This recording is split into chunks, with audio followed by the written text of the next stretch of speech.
Hola, bienvenidos a este espacio que tradicionalmente utilizamos para acercarnos de una manera un poco reflexiva a algunos términos, algunos conceptos, algunas prácticas y ejercicios que comprometen esa actividad maravillosa que es la experiencia de enseñanza-aprendizaje. Eh, Quizás uno de los temas más complejos, más llenos de matices, que más se demanda, pero también al que más temor se le tiene y que más se evita, es el de la reflexión sobre los conceptos fundantes. Y uno de ellos, quizás el de los más urgentes en una sociedad como la nuestra, que cada vez más demanda derechos y demanda posibilidades, a partir de un escenario que ya está desgastado en tanto no se piensa, es el respeto. ¿Qué es eso del respeto y cómo funciona y para qué funciona? ¿Por qué se exige tanto? ¿Por qué se demanda tanto el respeto como una condición, como una obligación, como un deber, como un derecho, como un determinante real y concreto de cada una de nuestras acciones? Quizás habría que empezar por entender que el respeto no está hecho de roca, no está firmado en piedra, y que por el contrario está definido a partir de una serie de valores que se corresponden específicamente con cada contexto y en una época específica. Quizás esto sea justamente lo que hace posible que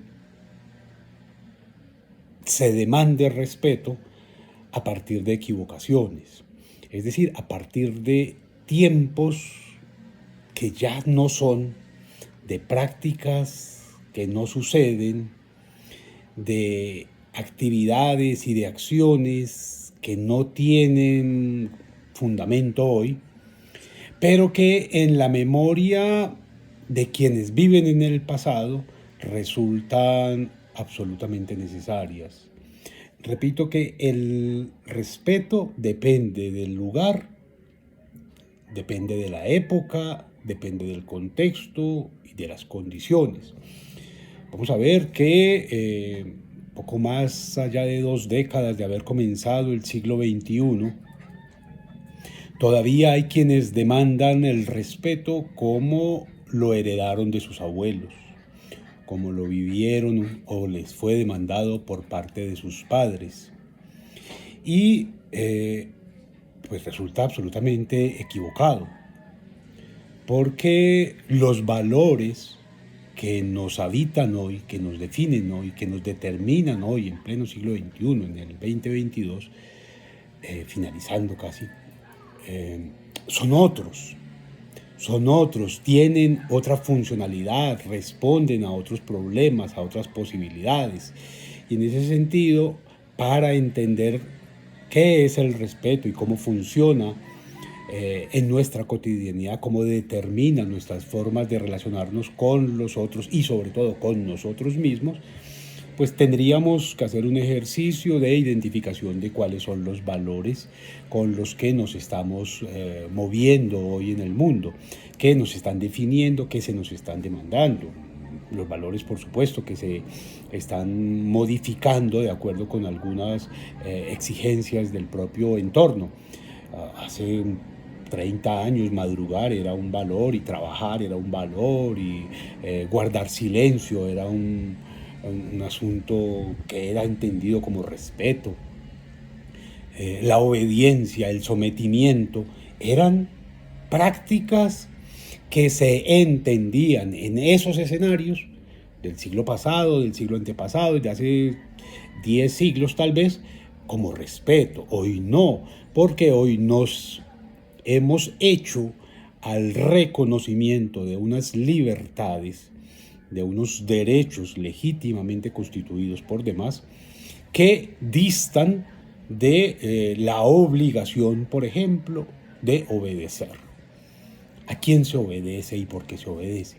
De someterse, de esos señoríos, de esos patrimonios de autoridad y de poder que estaban determinados por el apellido, por el rango, por el lugar en la familia, por ejemplo, por el traje, por la riqueza, y que en virtud de ellos se podía demandar del otro actitudes y comportamientos que eran entendidos como respeto sin serlo, porque en el respeto, si nos atenemos etimológicamente, respeto viene del latín respectus, que significa mirar atrás,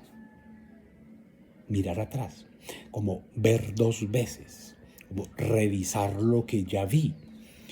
Es decir, que el respeto es una acción absolutamente reflexiva, analítica, si se quiere.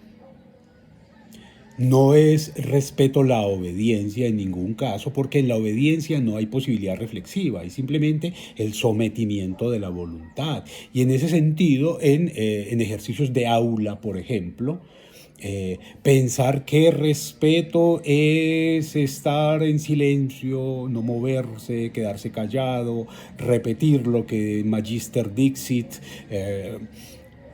pues es más una ausencia de consideración con el propio tiempo, con las propias condiciones, con el mundo en el que se vive, que la reivindicación de unos códigos que funcionaron hace 30, 50 años, 2, 3 siglos quizás.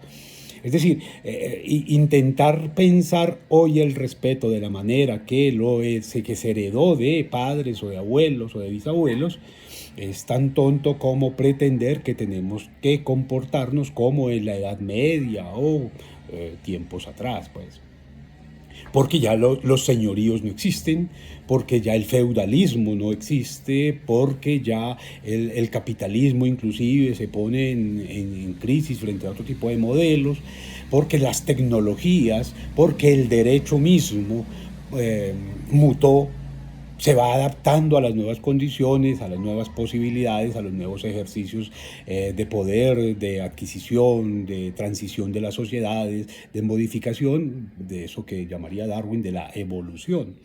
En ese sentido, el respeto es una práctica en la que tenemos que reconocernos esencialmente como parte de un tiempo específico, en unas condiciones, en unos contextos puntuales, particulares, y que en ningún caso pueden estar demandando el sometimiento a la voluntad de otro. Allí no habría respeto. Quizás en algún momento asumamos como objeto como de análisis conceptos como la obediencia o el sometimiento, que es un poco lo que se demanda del perro, del caballo, de quien no tiene voluntad, de quien no tiene criterio propio. En el respeto lo primero que tendría que haber es justamente reconocimiento del otro como un par, como un igual. Es decir, yo no le puedo demandar respeto a un perro. Yo le demando obediencia, tal vez, sujeción a unas rutinas, a un adiestramiento, a unas conductas que yo, puesto en ese lugar de poder, le establezco para poder darle alimento, para no maltratarlo de alguna manera, física o no. Al perro se le demanda obediencia, que se confunde con respeto. Yo no le puedo pedir al perro, como no le puedo pedir a la piedra, como no le puedo pedir al árbol, respeto, porque el árbol, la piedra, el perro, no son pares. No son pares míos, no son sujetos reflexivos, no son sujetos analíticos, no son ni siquiera sujetos de derecho, son objetos de derecho. Es decir, yo como parte de un colectivo, de una sociedad, debo velar por la conservación del árbol, por el buen cuidado de los animales en plural, por un medio ambiente sano, por unas condiciones de convivencia y de armonía, pero esas condiciones de convivencia, de armonía, de eso que algunos llamarían en el siglo XIX civilidad, o ese acercamiento a la civilización, a esa idea de civilización versus barbarie, eh, yo puedo lograr eso en la medida en que me reconozca con los pares. Y ese reconocimiento con el par, con el otro, que tiene ideas, que tiene cerebro, que tiene criterio, que tiene puntos de vista, que tiene ideas propias, eso es lo que podríamos hoy, en pleno siglo XXI, en septiembre del 22, podríamos pensar como un acercamiento a la idea de respeto. Es decir, que el respeto compromete que yo acepte que el otro pueda demandar la validez de sus argumentos, la validez de su existencia, la validez de sus posibilidades, la validez de sus verdades. Es decir, mi verdad, mi visión del mundo, mi forma de comprenderme con los demás, no tendría por qué, en un acto de respeto, pretenderse superior a la del otro, sino que tendría que estar en un ejercicio que Hegel nos planteaba como dialéctico, todo el tiempo convalidándose a partir de la escucha respetuosa de los demás. Ahí podríamos pensar que hay respeto, y en ese sentido yo podría pensar que se respeta únicamente la norma cuando la norma es coherente con el contexto, con las posibilidades, con las coyunturas, con el derecho. Habría que hacer el ejercicio quizás de pensarnos un poco en esa invitación que nos planteaba Gandhi, que nos plantean los defensores de la desobediencia civil, en que las leyes solo deben respetarse cuando se trata de leyes justas, es decir, con leyes que están ajustadas a las necesidades, a las posibilidades, al contexto, al grupo, a la cultura, a las tradiciones particulares de un escenario. Allí podemos pensar en el respeto. No estaríamos llamados en términos de respeto a obedecer una ley que vaya en contra de nosotros mismos. En esa misma lógica uno tendría que pensar ejercicios como la tolerancia, que me permite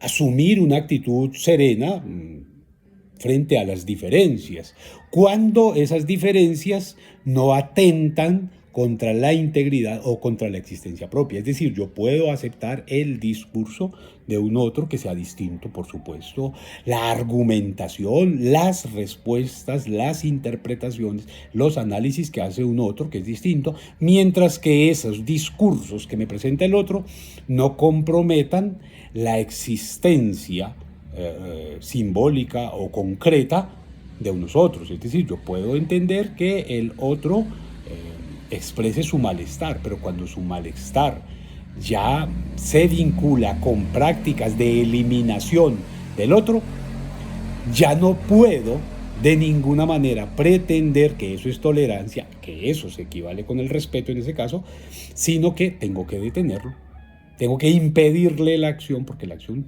allí significa la eliminación de una forma de existencia que yo tendría que, en calidad de ser humano en el siglo XXI, reivindicar como posible, como necesario. Entonces, uno tendría mucho para discutir en términos de respeto hoy, mucho más en el aula, que se pretende que la obediencia, que la autoridad, que la verdad, que el 5, que la respuesta única, verdadera de estas 4, ¿cuál es? Un ejercicio absolutamente tonto en un mundo que cada vez más nos demuestra que inclusive lo que pensábamos que era absurdo termina siendo más cierto en determinadas condiciones. Digamos que el respeto en el aula estaría determinado por eso. Quien dice que es irrespetuoso no llegar a una hora específica, es decir, no estar peleando con el reloj en una sociedad que cada vez nos determina más como sujetos que nos liberamos de ese yugo, de esa esclavitud del cronómetro, a partir de otros ejercicios, por ejemplo la tecnología, las distancias a partir de la virtualidad, a través de los dispositivos, a través de del WhatsApp, del Facebook, del Instagram, que reconfiguran el concepto de tiempo, el concepto de realidad inclusive. Es decir, cómo me pienso yo desde el respeto, bueno, además con una invitación tremenda allí, muy dolorosa quizás, que es que solo podría pensar el concepto de respeto en la medida en que yo mismo me respeto, que hay una especie de autorrespeto fundacional. Si yo mismo no me respeto, es decir, si yo no soy capaz de entenderme como parte de una era, como parte de una época, como parte de un grupo, como parte de una sociedad que comparte valores, que comparte coyunturas, que comparte problemas, que comparte posibilidades, si yo mismo no me respeto, si yo no soy capaz de hacerle un llamado al otro para que asuma conmigo una actitud coherente con la normatividad de hoy, difícilmente podría respetar al otro. Quienes más irrespetan, quienes más intentan por imponer su voluntad, su capricho, son los que menos se respetan a sí mismos, porque están intentando vivir en otra época, en otros problemas, en otras posibilidades, en otros escenarios. Y ahí digamos que hay un asunto ya bastante grave, porque significa que tendríamos que pensarnos, primero que nada, desde un ejercicio de autoanálisis para poder demandar. Me gustaría proponerles el ejercicio. Bueno, como profesor, usted, ¿qué tanto se respeta a sí mismo?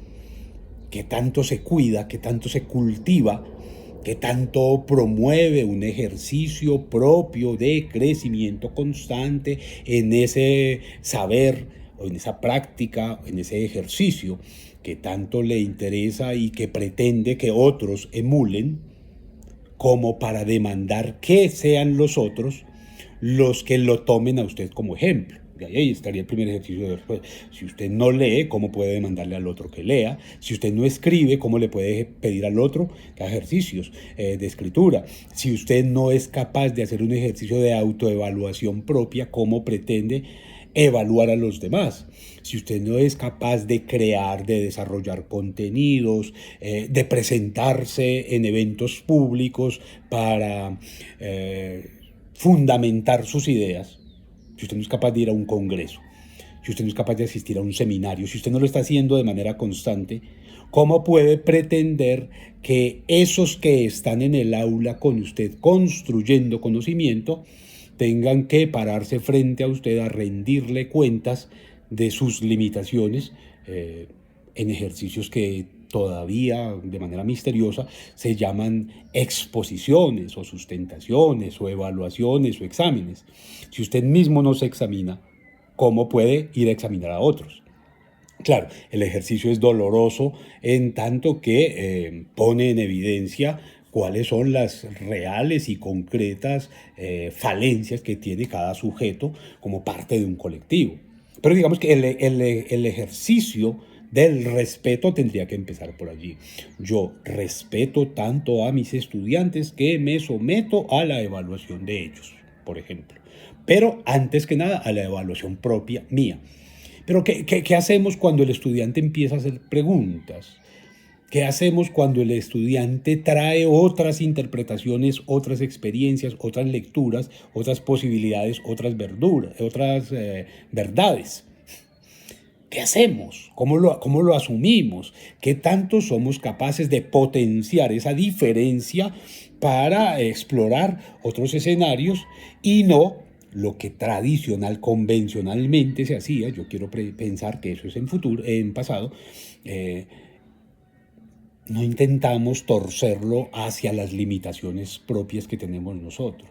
No intentamos que el ejercicio le dé como resultado al estudiante lo que a mí me da, y no pensar que de pronto él tenga una nueva fórmula, que es eso que tanto se les demanda a los estudiantes, como que deben ser creativos, que deben ser innovadores, que deben ser de espíritu transformador, de espíritu propositivo. Pero cuando lo hacen, ¿cuál es la actitud que tiene el sujeto que se concibe a sí mismo, de manera tonta además, como sujeto de poder? Y digo que de manera tonta porque para nadie es un secreto que quien se pone en ese lugar de poder, lo primero que hace es que autoriza a los demás para burlarse, para hacerlo caricatura. No hay, no hay un ejemplo de alguien que se haya puesto en el poder que no haya sido caricaturizado, cualquiera que sea la rama del poder. El rango siempre se está burlando el ser humano del ejercicio mismo del poder, y mucho más cuando ese poder no ha sido fortalecido por unas prácticas, unos resultados de autoridad académica, afectiva, humana, política, social, reflexiva, analítica, ¿cierto? Que es de donde nace realmente la autoridad, del reconocimiento. El poder lo tiene cualquiera con un garrote, con un arma, con la potestad de retrasar el proceso administrativo o burocrático de un otro. Ese tiene poder. Pero ¿qué tanta autoridad puede tener? Entonces, esos conceptos que vamos enunciando aquí necesariamente tendrían que partir del ejercicio reflexivo en torno al respeto como una actitud de constante revisión. Volvamos al asunto de volver atrás, mirar atrás, respectus, que de ahí precisamente nos viene esa otra expresión, respecto de.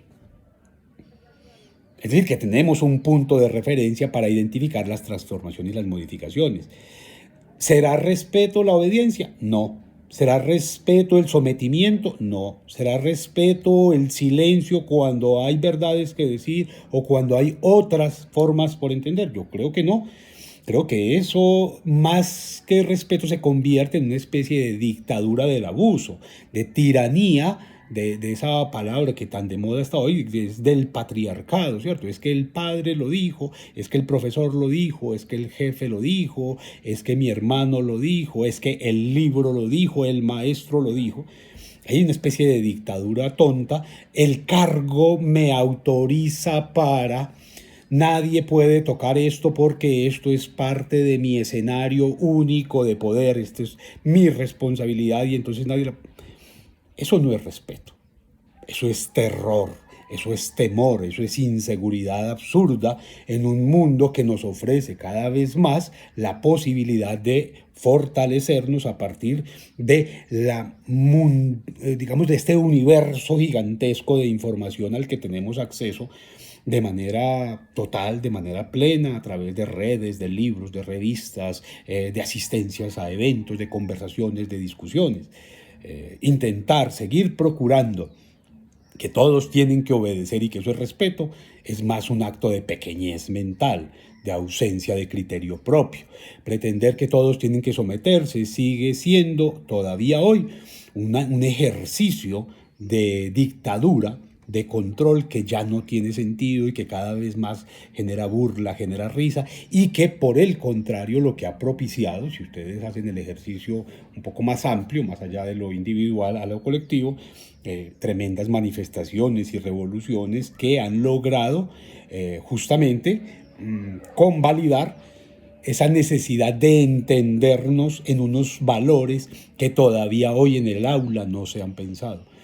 ¿Qué tan respetuoso puede ser calificar a otro con números cuando lo que estamos demandando son dominios conceptuales en términos de discurso? ¿Cómo podría yo enunciar numéricamente el discurso del otro? ¿Qué tanto el profesor que pretende hacer eso tiene un lenguaje suficiente para pretenderse un ejemplo de dominio conceptual, teórico, metodológico frente a los demás? ¿Qué tanto ha generado contenidos, ha propiciado discusiones, se ha enfrentado con las diferencias en los distintos niveles? Porque claro, quien solamente se siente poderoso frente a los estudiantes porque los ve un poco inofensivos, los puede castigar con una tarea, con un trabajo, con un cero, poniéndolo a repetir. Pero ese profesor es incapaz de pararse en un congreso ante otros pares o ante otros niveles de manejo y de dominio conceptual y teórico. ¿Qué tanto de respeto puede tener? Yo creo que el respeto deviene de eso, del ejemplo.